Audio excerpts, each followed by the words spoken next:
Hi, y'all. I'm Donna Walker. I'll be moderating the town hall. We're going to start in just a couple of minutes. We're going to thank you all for joining us for the call. So we're going to go back on mute for a couple of minutes, and then we'll go ahead and start around 3 after the hour. Okay.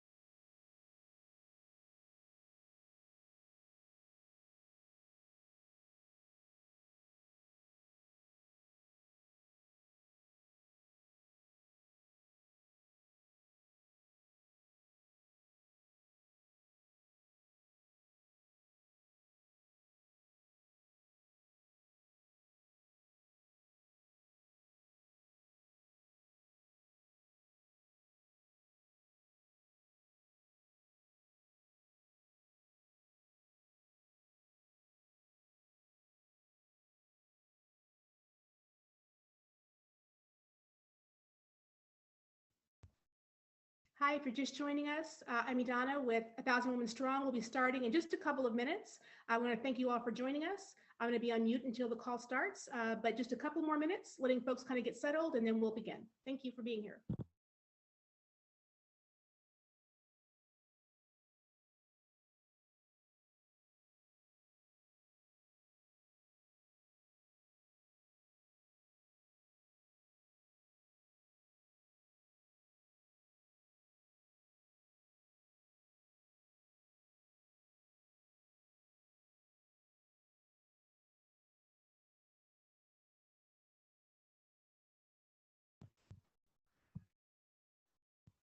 Okay, 60-second heads up to our panelists. We're going to go ahead and start the conversation with these wonderful people who have joined us in just a few seconds. I just like to do this because just from past experience, very few people, when I join right on the hour, they're always kind of rolling in the last few seconds. So I always want to give them a chance to get settled, and then we'll go ahead and begin. Okay. All right. Good evening, everybody. I'm Donna Walker, our Outreach and Partnerships Director at 1,000 Women Strong. And this is the third in our series of town halls, which we're partnering with the ACLU around the issue of student loan debt forgiveness and Black women.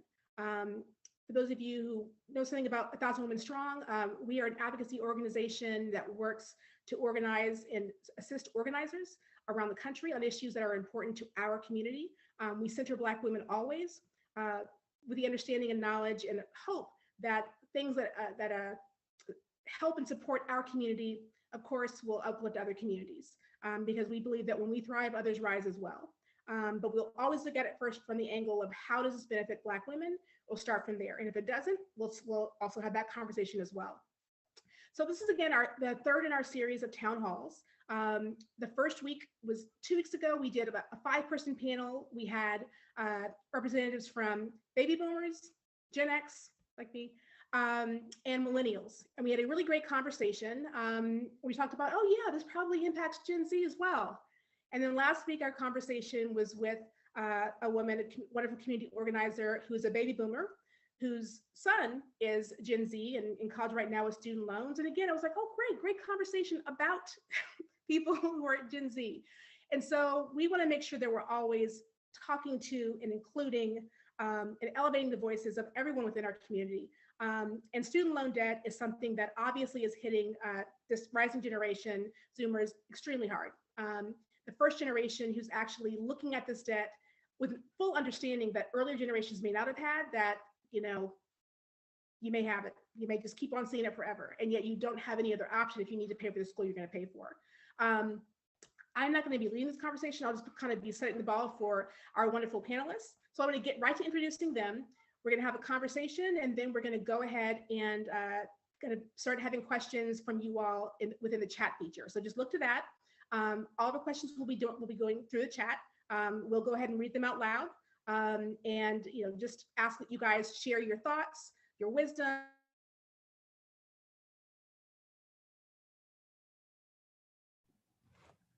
Hey, Donna, you cut out.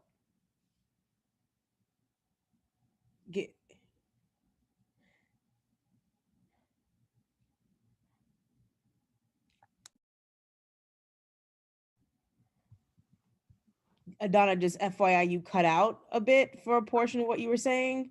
Okay. Oh, I think I hear you again. Try again. Okay. So There I was, you are. oh, wonderful. I'm so sorry, you guys. See, again, technical difficulties, but we're gonna work through them. So Selena, I was hoping that you could introduce yourself to the group. Hey everyone, how are y'all doing? My name is Selena C. Payne. Oh, okay, my computer is deciding it doesn't want to work today. All right. My name is Selena C. Payne. I go by she, her, hers pronouns. I went to Southwestern University for my bachelor's in feminist studies with a triple minor in human sexuality, sociology, and Spanish. And then I'm currently at Vanderbilt Divinity School trying to get my master's of divinity. I'm a project manager at March On, and even though I was born and raised in Texas, I currently reside in Nashville. Wonderful. Thank you for joining us for this conversation, my fellow Texan. Shay Servino, who, in addition to being a Zoomer, is also a new staff member of 1,000 Women Strong. So welcome in many ways. Can you tell us about yourself, Shay? Yes, so hi, my name is Shay Lear, Shay for short. I just recently graduated from St. John's University, which is a PWI in Queens, New York. I graduated with 2 bachelor's degrees, one in government and politics, another one in legal studies with a minor in sociology. And I'm currently in my master's program as well at St. John's University. I'm from New York, born and raised, okay? I will stay here forever, probably. And yeah, it's a little bit about me. Wonderful. Thank you both for joining us for this conversation. We were actually going to have a third panelist, and then she got a little nervous about the fact that we were having this public conversation about student loan debt, and she was worried about what her employer might think of that conversation because of who she works for. And I hear that and feel that.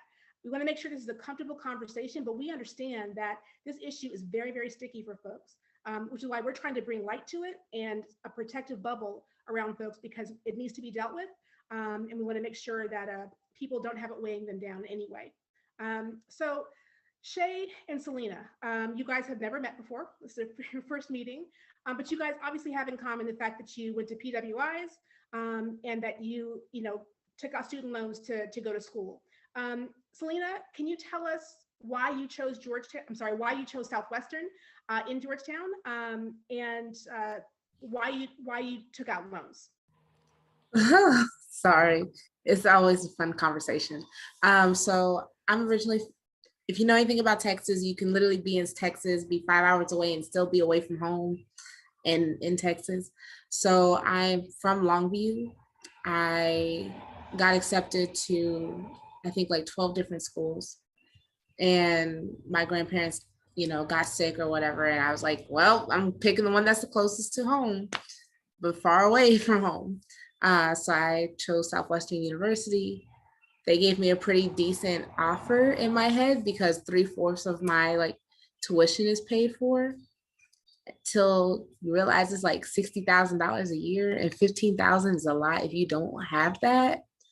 So yeah, that's kind of where my debt was looking. And then now I'm at Vanderbilt, and I'm getting a master's, and it's a full ride, but I'm still taking out loans because we're in a pandemic, and it's just, all of us kind of had the fear of this money is going to be for like a rainy day, or like, God forbid, if something happens. So yeah.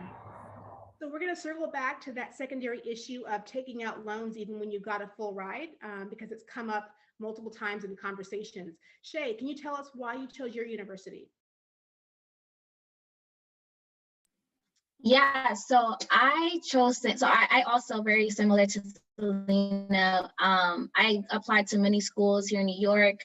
I applied to, I think, 21 schools. And out of all of them, St. John's gave a really decent offer. Again, same situation in terms of like funding. So St. John's is about $55,000 a year.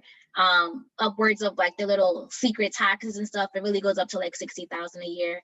And so they had given me almost close to a full ride. And so for me, it was like, oh, this is perfect. Like, I can go to school, I'll be fine. And I put myself through school, so I don't get any financial assistance from anyone. My parents don't pay for school. I've been working, had to work through school. And so for me, I was like, well, if you're paying most of my debt, most of the actual cost, then I should be good. But same situation, if you don't have those $10,000 a year, just for schools, it has to come out as a loan. And so at first I was like, I don't want to take out a loan. Like, I was very scared to do so. But then I also had to think about just societal norms and just the fact that, like, if you don't have a degree, you're not really taken serious, especially as a Black woman. And so at this point, I have to just kind of bite the bullet and take out that loan. And so that kind of accumulated. And I'm also my master's program, which is completely not paid for by the city. So here in New York, we have what is like FAFSA, which everyone pretty much knows, but New York City also gives out funding to students as well. But once you hit your master's, like, they don't pay for anything at all. So it's about 40,000 a year for the master's program, completely out of pocket, no financial aid, no nothing else. So that's gonna definitely hit once that's acquired. You know, it's amazing to think about the fact that we are told from an early age that we have to go to college, but we also get excited about the idea of growing up and going to college and hopefully getting away from home if that works out for us, or being able to just have the choice, like Selena, of a bunch of different options to choose from. But then when it comes down to it, even if you get scholarships and support, you still have to live.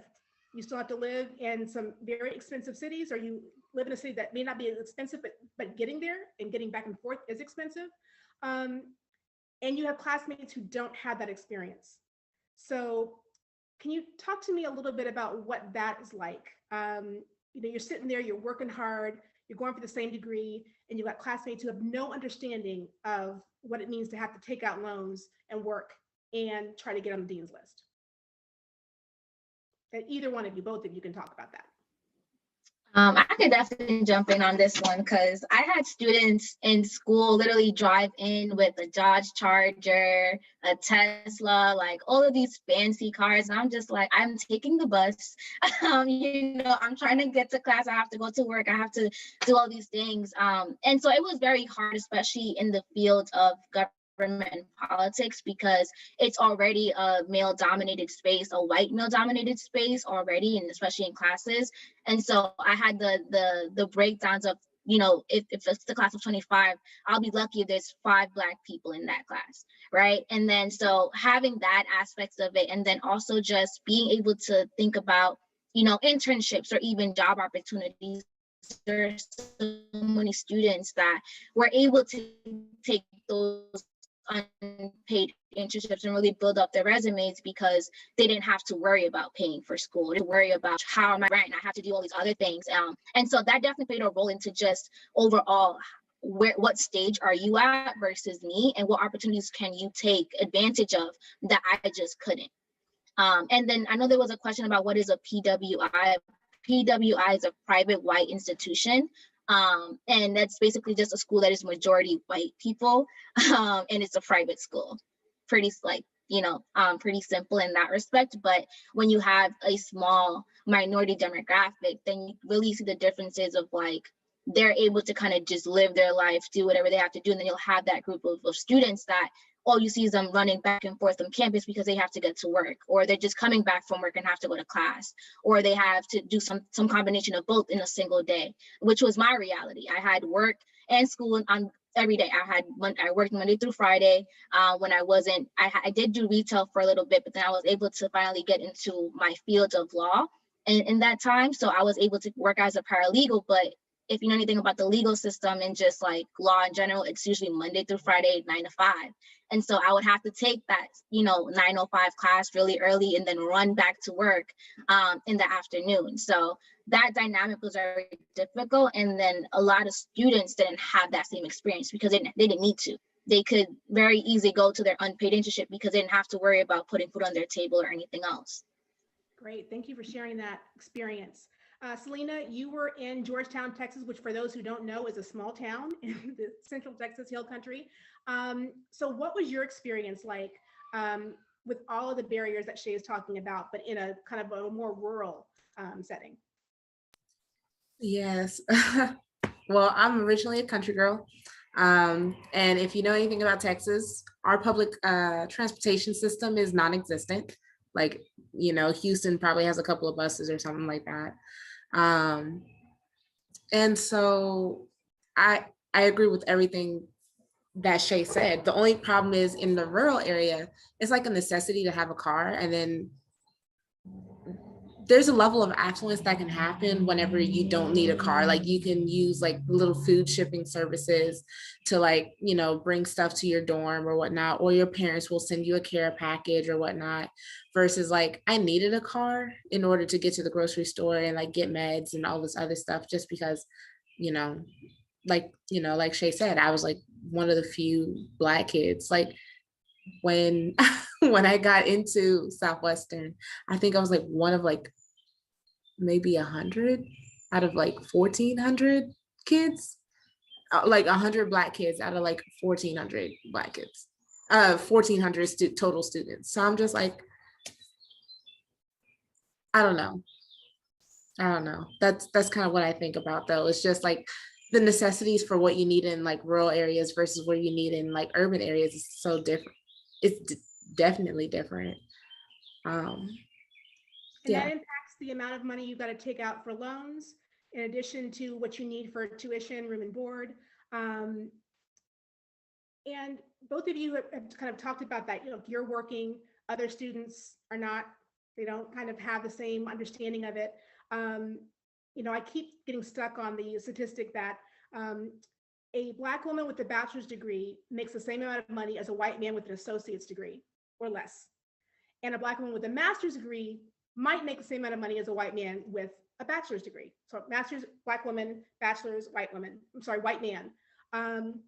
So basically to keep up, we have to be more educated, which means we have to take out more debt. And that means it starts a cycle. So you've talked about some of the things. You've got to have a car. You've got to pay the light bill. If you're living off campus, laundry, all that kind of stuff. Well, if you're living on campus also. So when you were deciding how much to take out in loans as like a teenager, how did you come to that understanding of what amount of money you could take on and you were going to need in order to live? I'm 23 and I still don't know how much money I'm supposed to take out. So it's been 5 years since I've been in this. Like that's a whole job career experience, taking out loans. Yeah, I still don't know. And I feel like this pandemic made everything worse. Like I got a full ride and I'm working full time. So I should be able to pay for, you know, all the extra stuff. But with the pandemic, you know, I was homeless the first time in the beginning of the pandemic. I didn't want that to happen ever again during the pandemic. So I just kept taking out extra loans. I was like, okay, well, you know, at least if I have $1,000, you know, I'll be able to get a hotel, or like, at least if I have this. So I can imagine what's going to happen like as a stress response, you know, for everyone else. Like, you know, you have a year or two left in school and now you're like, well, I have to take out more loans because what if the next pandemic is even worse? Or what if there's, you know, yeah. I mean, I just think about that you were this highly educated woman going for her master's degree and homeless and having to take out more debt just to survive in the middle of the worst disaster to happen to, you know, the world, you know, in generations. I just can't imagine how scary, you know, that was for you. And I think probably also disappointing because that's not what you expected to have happen once you got that first degree and started on the second one. I don't want to speak for you, but I'm just kind of imagining that would just fill me with rage. It was, I mean, it was interesting because I felt like I had finally got into another job and I was like excited. And then the pandemic happened and then, yeah, like you just couldn't afford anything because like, you know, certain jobs just kind of wasn't hiring or whatever. It was interesting. And I've heard from like other friends that it was like worse for them or whatnot, of like domestic violence in a lot of places, you know, which that also like impacts student loans because it's like now you're like taking out extra loans to like flee a dangerous situation, which is like, you know, I don't know. I feel like that was a very depressing conversation, but that's the reality. I mean, Yeah, I mean that's real and something that we do not talk about. A lot of people think that student loan debt is just about the tuition, and I think it's why some people are so hardcore on not wanting to support anyone else having forgiveness of student loan debt because they paid theirs. But like if you're a Gen Xer, we came out into a booming economy, you know, and so the world was different for us, and many of us, you know, still were struggling to, you know, to pay different bills, but the world looked different for us than it looked for you all as you, enter the world of work. Um, if you had it to do again, Selena and Shay, would you take out loans? Is there some other angle that you know now at the ripe old age of 22 and 23 that you would do differently? That's such a hard question to answer. Um, I don't know if I would take out loans again. I think so. For me, in New York City, there is a CUNY system in which it's technically free, but not really free at the same time. It's cheaper than other alternatives than St. John's and any other PWI or any other private school in New York. And so that is a cheaper route. And so I think that if I had to look back, I would look at those schools a little bit more closely in terms of for my bachelor's degree. I think that I would still try to go to a notable school, especially because it's in my field. It's such a weird dynamic because like with the school that I'm at in New York and in my field, it's very recognizable and people know St. John's because of it. And so I think that kind of gives, and the reason why I chose it, in addition to all the other reasons, was that I knew that it would be able to put me in a higher level when I got into the job market. And again, like being already a minority in that field, like I felt like I needed something to kind of like set me apart from anyone else.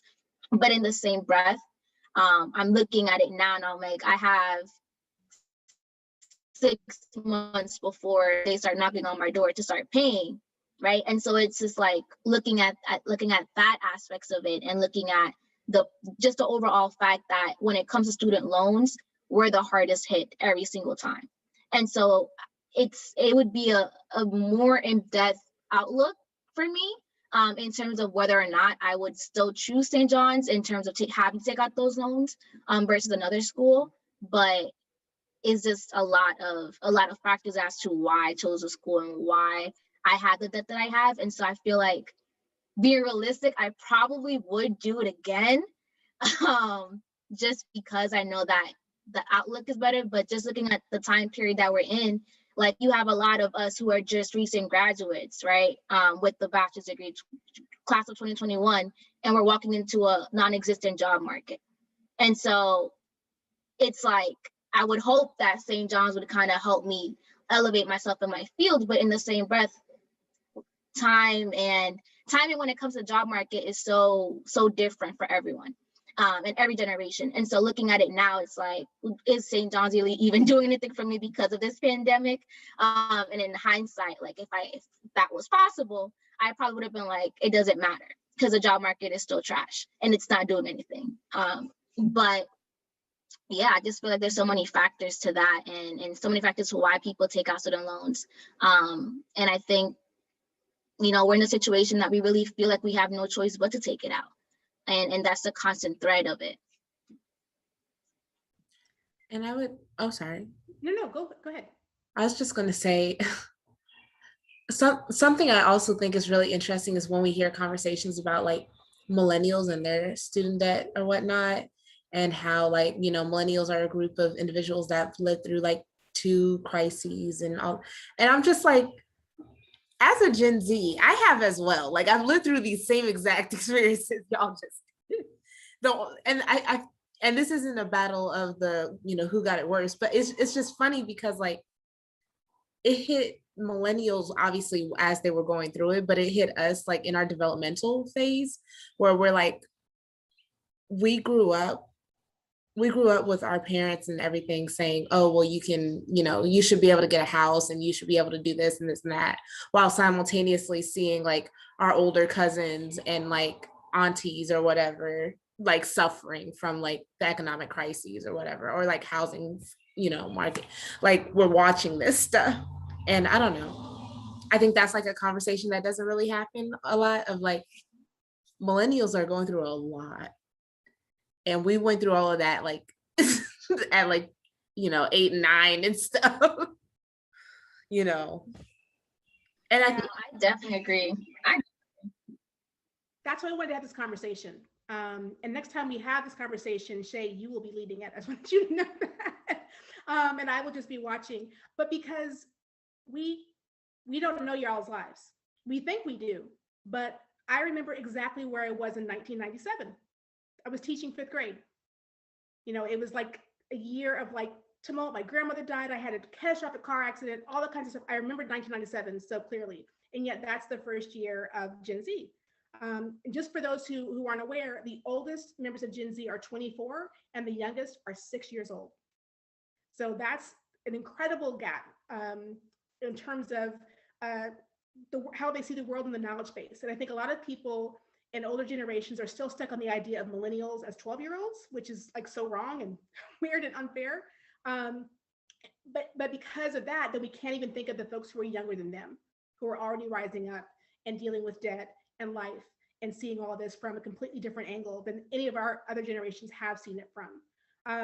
I want to open this up to questions now, because I'm sure that there are other members of your generation on who want to speak up your writing and share, and other folks who are boomers, Xers, millennials who have their own story or see something very similar in what you all are describing. But it just really hits me to think about that. It's so easy for us to talk over. So I want to do now. It's so easy for us to talk over folks instead of just having them in the conversation.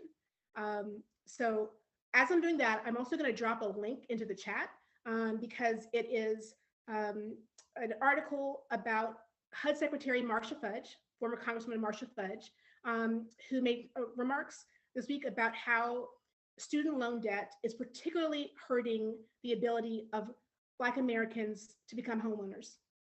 I mean, just debt on top of debt on top of debt, and the banks will take your money in terms of like interest payments, but then give you the option for a mortgage.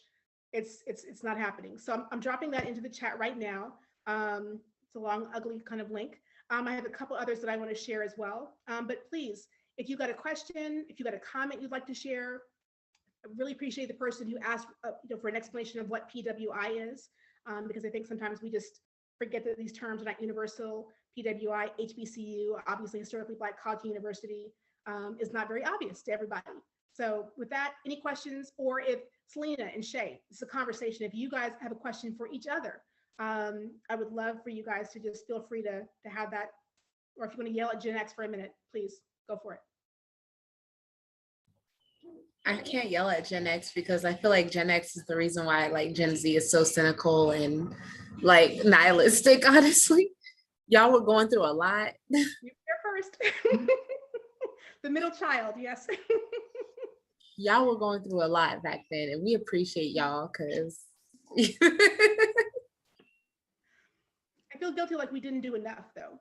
When I see how you all are leading on every issue, on protest, on activism, I think about you and millennials. I think, gosh, like we could have been there. We were there, and then we walked away from it. What was going on?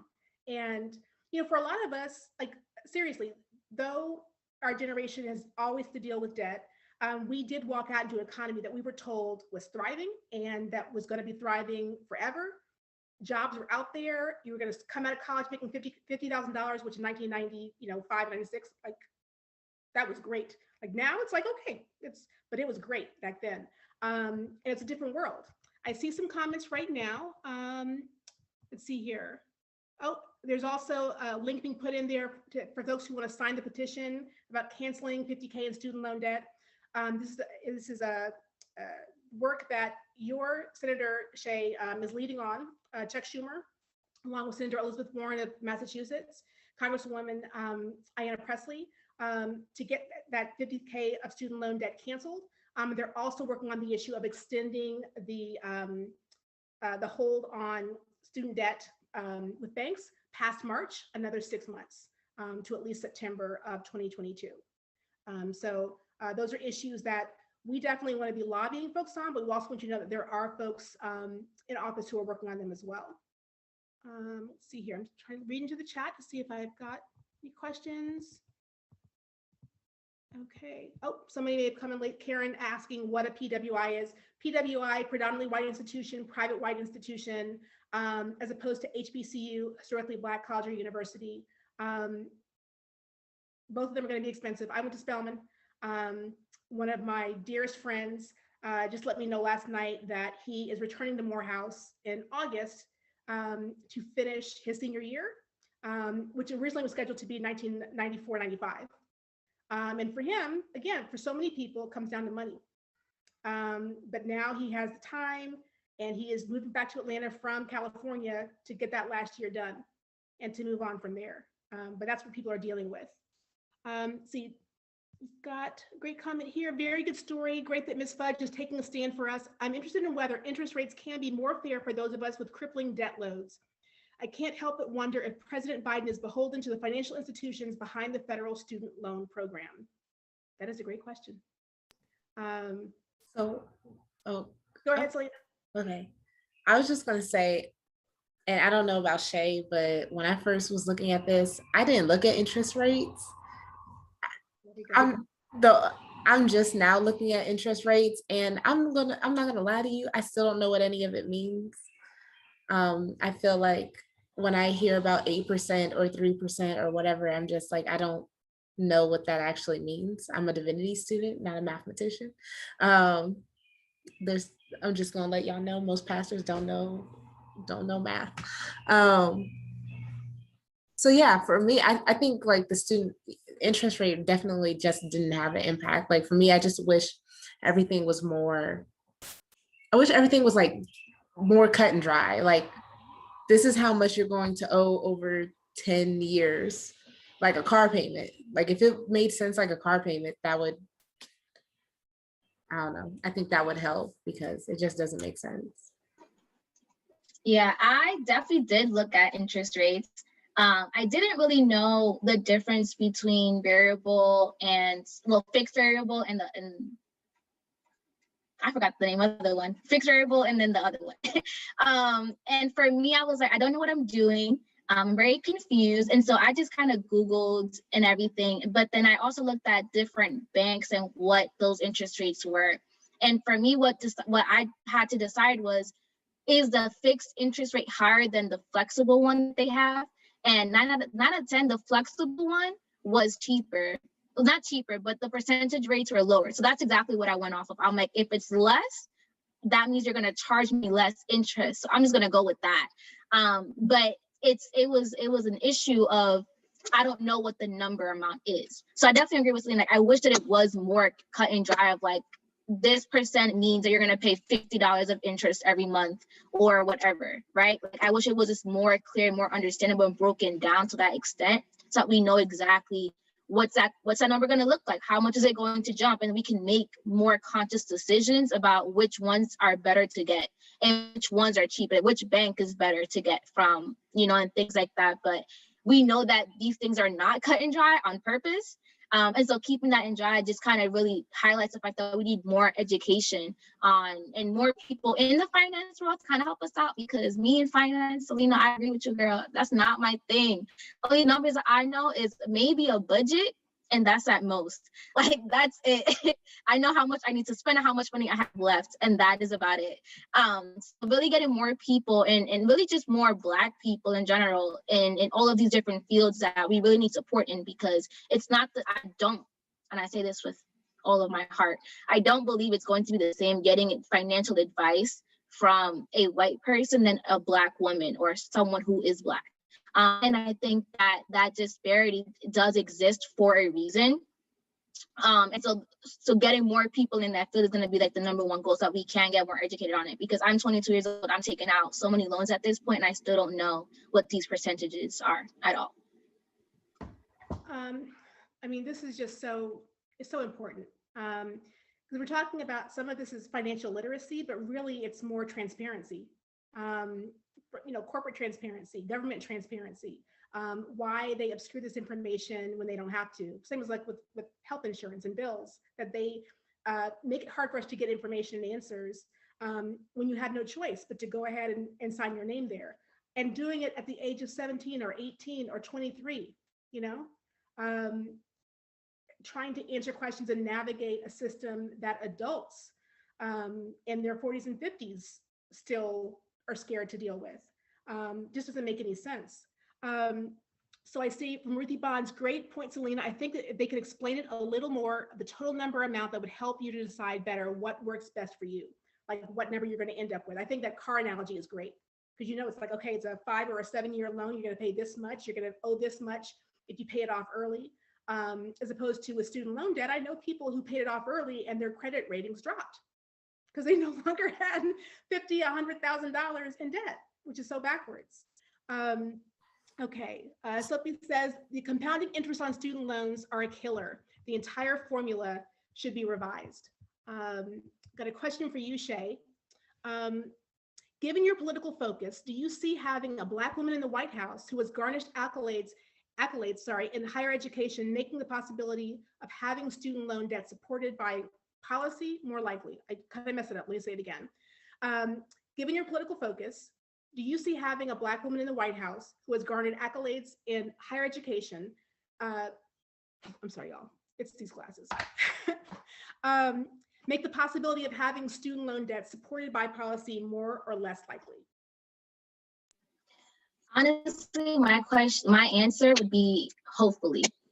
Hopefully by having someone like Kamala Harris in office and in literally the second highest power known to man would do something for us.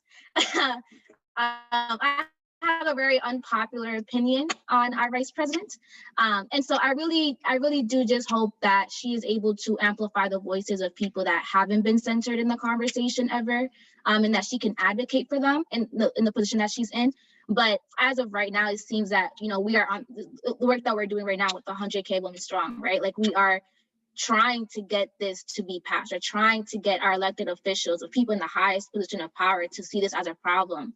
And the fact that we have to go to these lengths even to get that recognition, and the conversation to even get started at the fact that Black women unproportionately have higher rates of student loans. Gen Z, 73% of Gen Z have debt, right? And 8% have less than $25,000. Like, you can just imagine the amount of debt that we have just as a generation alone. And so we know that that student loans are the number one way that cripples our ability to even, again, become homeowners, to be able to really build ourselves, to start our own business, to kind of really branch out and really give back to society and to ourselves, right? And so when we have this conversation, and the fact that we have to have it in such rates because it's not being heard, it's like, how much more can we do to get this to be fixed, right? Like, that's really what it comes down to. We just want our student loans dismissed. Like, we want that gone.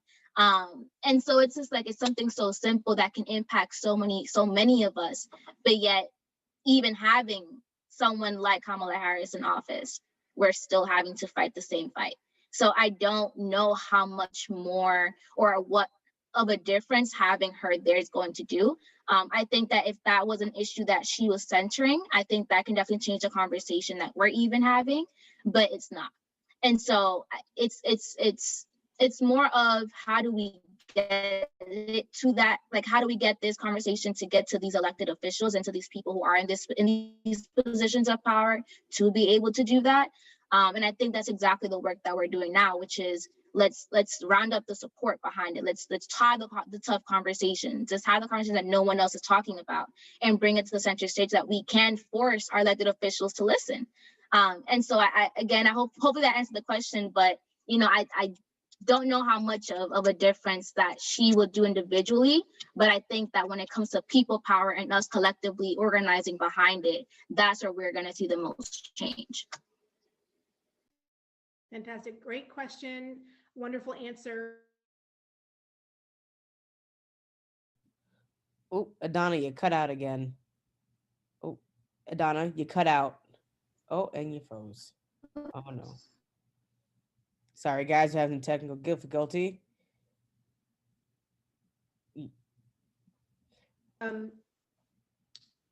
There we go. Oh, okay, great.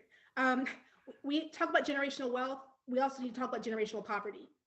There's a new report out from the Brookings Institute that one of my favorite people on Twitter just shared that basically talks about the devastating impacts of, you know, generational poverty on our community, and how we are much more likely to remain in poverty across generations than white folks are. And that's because we're starting from an angle of not having money 3 generations ago to buy a home, not having the government actually fund, you know, your GI Bill or the loan that you needed.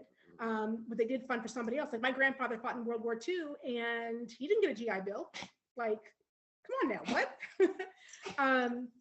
You know, he and my grandmother didn't get access to, you know, to the housing that was available to white GIs. And that's the story for so many of our folks.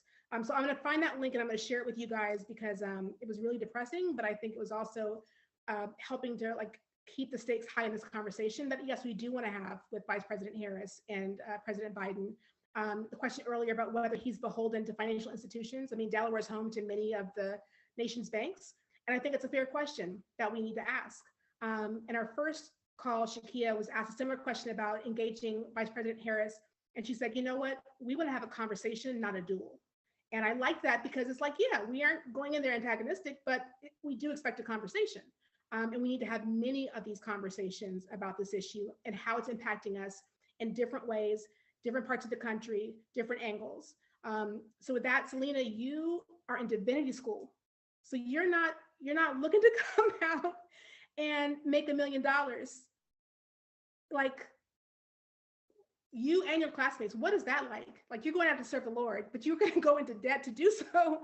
Like, how does that change, like, what you see as possibilities and your opportunity when you know that the career choice that you want is not one that's designed to make you wealthy? Oh Lord. I mean, I will say that finances and like classes like that are getting added into like the curriculum now, just because, you know, the church is a business or whatnot. The church is a nonprofit typically.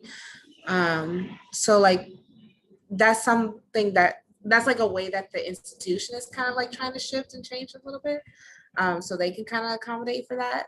Me personally, and you know, I said this in joking with you, Idana, I'm not paying these loans back. They're not getting paid back. This is part of my reparations. I should go to school for free. And I know this is like what a lot of baby boomers talk about, the entitlement that Gen Z and millennials have, but like, no, I deserve it. You deserve it too. You've been and deserved it, but I'm just letting you know that I appreciate all the work you did because I deserve that and I'm reclaiming that now. So, do you find that that's a common theme and a common thought process that like, okay, thanks for those loans and now I'm moving on with the rest of my life? Almost definitely. I'm definitely, what's her name? Ariana Grande in it. You know, thank you, next. I'm done. I'm not paying these loans back. And I'm just hoping that, you know, with the kind of work that I'm doing that I want to do, you know, diversity and education and inclusion work and, you know, politics and all this other stuff, I'm just hoping that either that makes me enough money to where I can pay these loans off and, you know, I'll find it somewhere in my heart where I want to pay them off, or that the government is just going to forgive it, either A, because reparations are necessary. And it was one of the things that we asked for. We didn't ask for Juneteenth, but whatever. It's a different conversation. And yeah, I'm part of the diaspora. Like me getting my master's is part of the, you know, is part of the reason why like our ancestors like died, were murdered, you know. I don't know. I'm the first in my family to even get this far, and especially to do it without a child. Not that there's anything wrong with that, but that also impacts a lot of stuff. Like I'm the first in my family to get this far with no kids, you know, and not married or whatnot. Versus like in, you know, when they were growing up, that would be like, what? Why are you 23 and not looking? You ain't got a boo or nothing, you know? That's real. I mean, that's real. And I think we kind of underestimate the impact it has on folks who are doing this all on their own, which Black women consistently are doing. Loving family, people who want to help and support, but yeah, those debts remain your debts, not yours and a spouse's. You are responsible for yourself and often your parents and some children and nieces and nephews and all that kind of stuff. Like, you are making yourself available to the entire family and the community. And then there's this pressure that's brought on by big banks and corporations who buy up student loan debt and want you guys to handle it. There's a question that kind of ties in with what you were just saying. With the realities of debt and the job hunt struggle, why do you think it's important to go ahead and finish school? Do you want to answer it, Shay? Or? You could go first. Okay. I think it's important to go to school simply because I don't know what else there is to do. That's the other part. The other problem about doing things by yourself is that you don't have anyone else to redirect you into a different route or whatnot. And then when you do have people that, open your eyes to, new things or whatever, you're skeptical of it because you don't know anyone that's went on that path. I have a mentor that, we talk all the time, and he'll be like, oh, just don't worry about school. Like, you got a good job and you're gonna whatever. And at the same time, I'm like, yes, that makes sense. Logically, it makes sense for me to focus on this that's making me money, because this will build skills and all this other stuff. But in the back of my head, I've always been taught, oh no, get the degrees, get the accolades, get all of this other stuff. And then all that other, because the same thing happened to our parents of like, they were working there for a long time or whatever. And then all of a sudden they got replaced by like a 22-year-old with a master's degree. And no experience. Mm-hmm. And I'm trying to, and then Gen Z is struggling with the fact that we have to balance both of like, it's even crazy to see the difference between me and my siblings of like, for me, AP classes and like IB classes were kind of like still getting worked into our system or whatnot. Like, we had AP classes and that made sense, but like the online dual credits and everything just didn't really make a lot of sense or whatnot. And I didn't know what was the purpose of it because I was pushed and directed towards AP classes. My siblings, on the other hand, automatically were like, oh, no, I'm going to make sure I have the guaranteed courses and I'm going to take this. And just because like the information is out there and it makes more sense to them. Like, why not have guaranteed math credits in classes versus like take an AP test where you have to make a certain score for it even to count for some schools. Mm-hmm. So hopefully that made sense. I'm sorry. Makes a ton of sense. Shay, you want to add on? Yeah, I definitely agree. I think we were kind of, I don't want to say brainwashed, but we were low-key brainwashed into thinking that like if you didn't have your degree, like you're not going to be successful. And I think that hopefully times are changing and we can kind of see it now where it's like there's less focus on getting that degree, but I always have to bring it back to who I am, right? Like, as Black women, we have to work 10 times harder just to get to the same level of a white man. And so I think that it's still important to get a degree if that's something that you need, but I also want to push more for entrepreneurship, because I think that conversation has also been left. Especially as Gen Z, no one really talked to us about entrepreneurship and owning your own business. And that's not even a Gen Z thing. Like, even millennials and Gen Z, like, we've been kind of left out of the conversation of like another path that isn't school, right? And so I think that school is not for everyone. We've seen it all throughout probably our lives, that school is not for everyone. And so I think that it's okay to have the conversation of becoming your own business owner and having and doing entrepreneurial, but in the same breath, they'll always tie it back to like, well, you should get a degree in business management. You should get a degree in accounting and things like that. And so it's like, I think overall, we're going to need the degree because that's kind of what the societal norm is. And we're not really in a place yet where that isn't necessary. But in terms of the job market now, and the realities of job hunting. I know that was part of the question too. Like, it sucks. There's barely any jobs out there right now. And just being able to compete for the job is 10 times hard. It's like you can apply for 100 jobs and you might get a call back from 2 of them. The ratio is something like that. And so it's just like people are struggling to find a job, but then in the same breath, and again, going back to what Selena said earlier about people thinking that Gen Z is entitled, we're not willing to put up with $12 an hour jobs anymore. Right. And I think that the pandemic also showed that we're not going to do that. We're not going to work for the bare minimum. Like, that's just not what we're going to do. And even 15, like, that's a whole nother conversation as well. But $50 an hour is not enough either.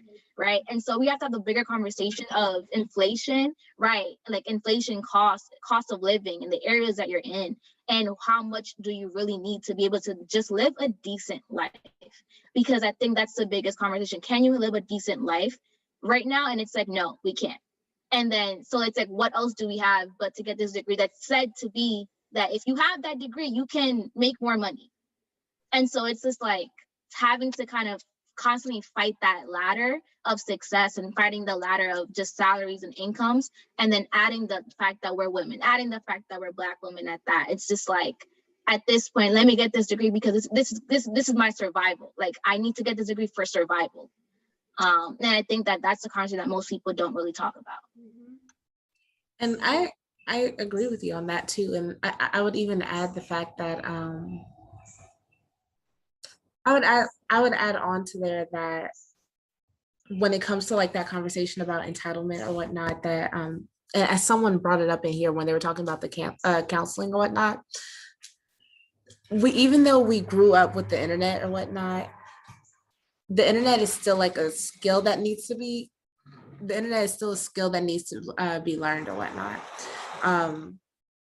I applied to grad school by myself, and I'm still trying to figure out how to apply to a PhD. So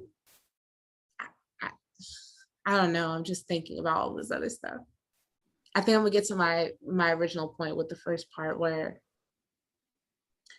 I think it's worth finishing school simply just because at the end of the day, you can have that piece of paper just to say, I have a master's or I have a bachelor's or I have a PhD, because it seems like nowadays, no one cares what it actually says. Like, nobody turns around and asks me, oh, well, what did you get a degree in? Are you in your field? You know, I had a feminist studies degree, you know, and now I work at a nonprofit. So, I mean, does it line up? Maybe, but I mean, would it also line up if I had like a business degree? I don't know. Yeah, I want to actually ask the question that Janine put into the chat, because I think someone you referenced about counseling. Shouldn't thorough counseling happen at the point of considering the loan amount? Students are usually totally clueless as to what happens when they graduate. They don't do the math, or rarely, or we're lucky enough to have someone ask them to sit down and make a special spreadsheet of what for once when they graduate, about apartment rent, utilities, food, car insurance, et cetera, and a massive monthly loan payment on top of that. And then they sign their lives away. They don't think about how it all adds up when it's time to start paying it back. I think that's a great idea. It sounds like it would have been helpful to you guys to have that type of counseling, loan counseling. Yeah. Go ahead if you. I would definitely say that counseling is essential and very important overall, but I do want to just take it back to what I said earlier in terms of sometimes taking out these loans is for survival. And so it's just like, even if we are thinking about the repayment or 4 years from now I have to pay this back, it's like, but right now I need this. Right now I need to take this out because I have to put food on my table, or I have to get to work, or I have to get to school. And so it's just kind of like, yes, it's great, but it's not everything, if that makes sense. And so I think in the bigger conversation is like, well, how can we get more transparency from banks in order to know which one is our best options in terms of interest? I think it's gonna always, like, in my opinion, I think it's gonna go always back to interest. Which one of y'all gonna make me pay less? That's the one I'm gonna go with, right? And so I think that if we change the conversation and make them compete to give us the lower interest, you know, that works out in our favor to some extent. other than like maybe not having to pay for school or, you know, something like that. But definitely, you know, we're going to need them. So it's just like, how can we make it work for us instead? Yep, make it work for you. So to that point, so our first week we had a baby boomer panelist who said, I know I'm going to die with my debt. And that just kind of stuck with me. And she was like, but I'm still going to live in the meantime. And she was taking that from kind of an angle of like joy. She was still going to have joy in her life. She was still going to thrive, be an entrepreneur, get more degrees because she wanted them for herself. So what gives you all joy? And what do you look forward to doing separate and apart from this money hanging around, calling your name? Like, what gives you joy? I'm still trying to figure that out. I feel like that's part of like our issue is we're being, this kind of goes back to the last question of like, I feel like kind of one of the issues that are happening is like there's a lot of jobs that are being created for us in the time we live right now in order to prepare us for the future, when we're the ones that actually have all the adequate skills for these jobs. But we're told that we have to have 10 years experience to do jobs that didn't exist 10 years ago. Mm-hmm. And so I feel like that's something that, you know, just like I said, that went back to, I was a barista when I was a freshman in college, and now I work at a nonprofit. Like those are completely different salaries.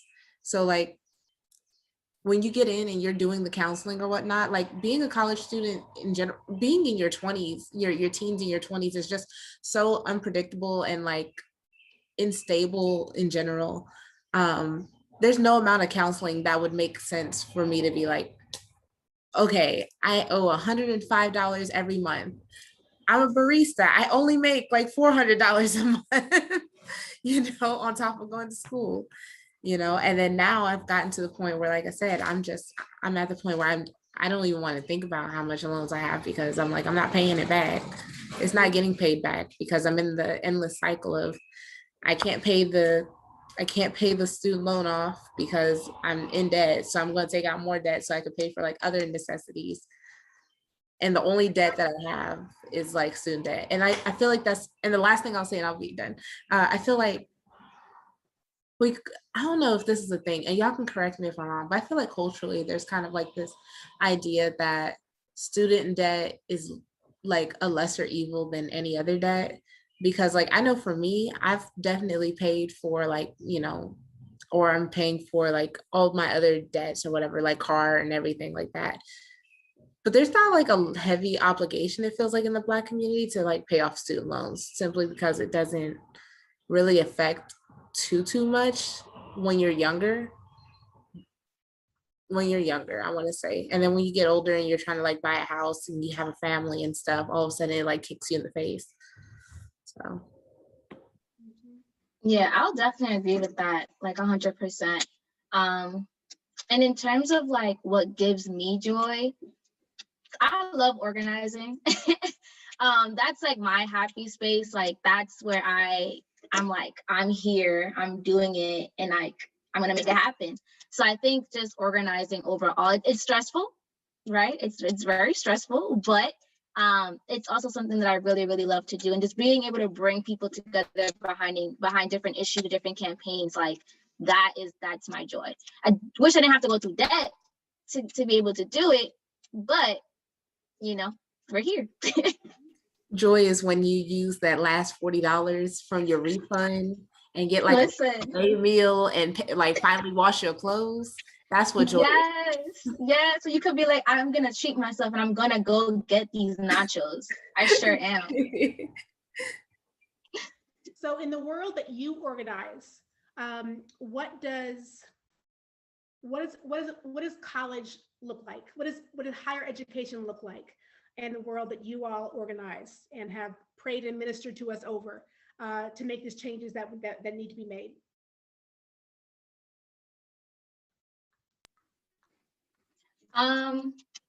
You mean like, I just want to make sure I answer it correctly. Like, can you rephrase the question? So basically what I'm asking is, okay, so you're 22 right now. your generation start is the youngest is 6 years old.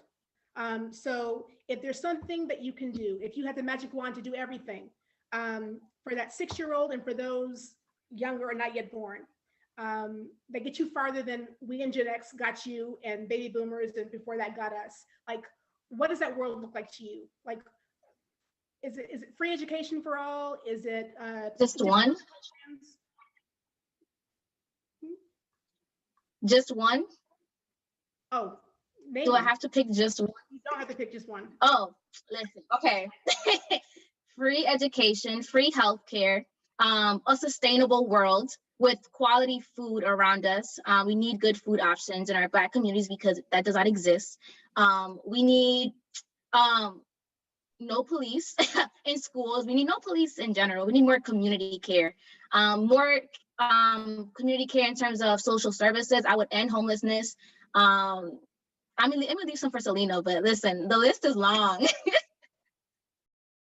No, I 100% agree. Like, I 100% agree. Like, I also believe in, like, renewable resources, which would be nice, universal health, childcare, and I think we need to have a real conversation about, like, the fact that our generation is kind of doing it China, how we're not having enough children and we're not going to be able to sustain and, like, have a real conversation on, like, can we have a real conversation on why, we're not having children, but we have so many STDs and STIs, and, like, having that kind of conversation of, like, where are the resources in the institution going to for, like, stuff like that? Like, cool, you're passing out condoms in, like, colleges or whatnot. I agree. I want some critical race theory. Okay, I want a change in curriculum. I want the fact that, like, Lil Nas X, him kissing another man on national television, I want that not to be as big of an issue as R. Kelly. Not R. Kelly. Well, yeah, actually, Bill Cosby. No, period. Or Bill Cosby. I was like, R. Kelly, freed. All of them. Like, I'm tired of it. Like, but I feel like that is Gen Z kind of pushing, because Lil Nas X is our age too. I feel like that is Gen Z pushing its way into, like, saying, kind of F the standards or whatever and F the status quo or whatnot. And I think it's kind of a beautiful thing because, for, like, Shay and me, where we're cuspies, we're on the cusp of millennial Gen Z. Yeah, we were literally taught that it was either military because we grew up in the patriotism era, especially for me and her. So either you go to the military or you go into school. Like, there's no in between, like, because there's no such thing as a workforce. Like, there's no workforce. And I think that was an option that got taken away from us, was, like, we were never told to, like, go to, you can get a job or whatever, and then, and then go to school. We were told, go to school or go to the military because the military is going to pay for your school, which was a lie that they told the Black and brown, that's the whole thing.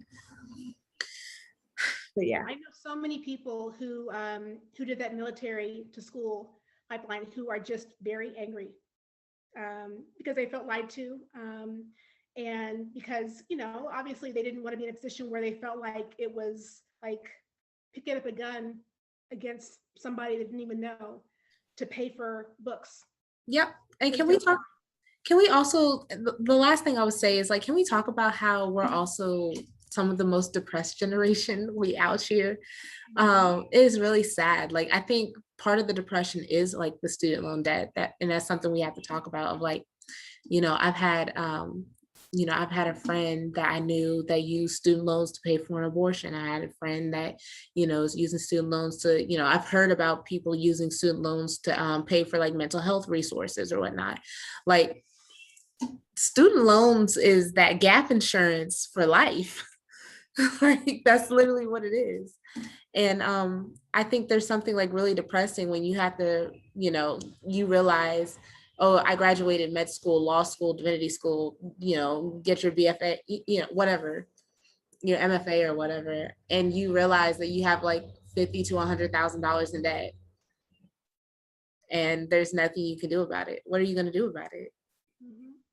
Like, there is something so depressing about that, and just knowing that it's always going to be there. And even if you pay it off, like, there's still repercussions, like your credit score might drop or whatnot, or you're still not eligible for certain programs or whatnot. It's a hot mess. You know, and just thinking about this conversation, I was really nervous because I didn't want to overtalk anybody. I didn't want to kind of prejudge what you guys might say, and I just feel full just from what you have shared with us. I was worried about myself as a Gen Xer and how I was going to input the information that you guys are giving out, and of course, as always, you all come through. Just with so much to think about. I mean, you're touching on issues this week that we have not talked about previously. That'll be really helpful to us as we continue to build this program. Around student loan debt, but also our other programs with 1,000 Women Strong. Excuse my poodle, I'm sorry. And I'm so sorry. It was good for the first hour. But it's important to us. I mean, the questions that I'm seeing from you all in the chat are also so incredibly helpful as we look to build together resources to add to our website, to help our organizers who go out into the field, us as we do our outreach and our partnerships beyond our partnership with the ACLU. And we're so thankful to them for getting involved with us. You know, they're not an organization known for being involved with the Black community or Black women in particular. And because of that, they were like, yes, we want to be involved. And Shakia is our amazing leader. And I've worked with her several times before. First met her on the Abrams campaign in 2017. And so I know her heart and how important this issue is, and that we not leave anybody out of the conversation or the leadership on this issue, which is why I say, Shay, that when we have another conversation about this, the part 2, you will be leading and I will be someplace in the chat. Because we need unfiltered understanding of what's happening, how this impacts you, mental health, just the choices you have to make. I mean, abortion, we hadn't talked about that, but it made me think about the friend of mine who spent part of her student loan on an abortion, you know, in 1992. And we're in a world now where that, of course, choice is, you know, in peril. So I want to thank you all and ask if there's anything else you want to leave us with, you want us to think about, you want to challenge us to do as an organization or as a community around this issue of student loan debt cancellation as it impacts Black women.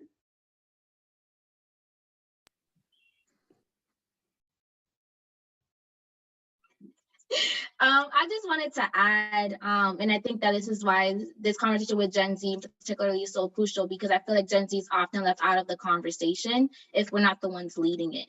And I think that just by having this space where Gen Z can kind of come in and be like, no, we are also dealing with this.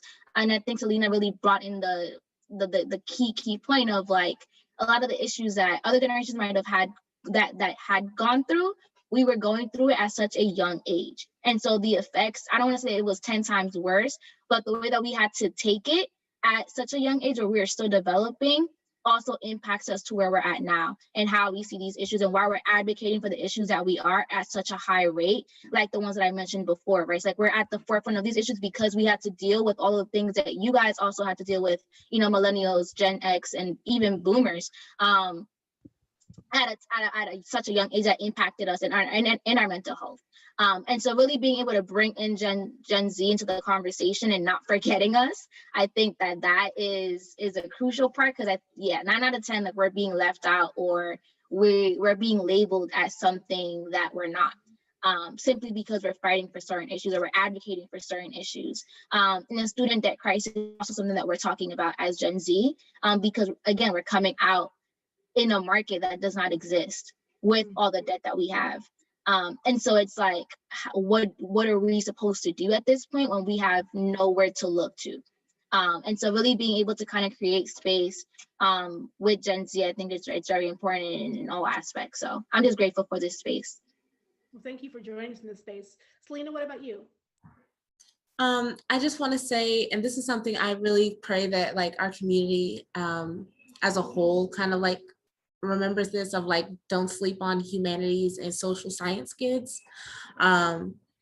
If 2020 showed us anything, humanities and social science kids are extremely important, just as important as STEM kids.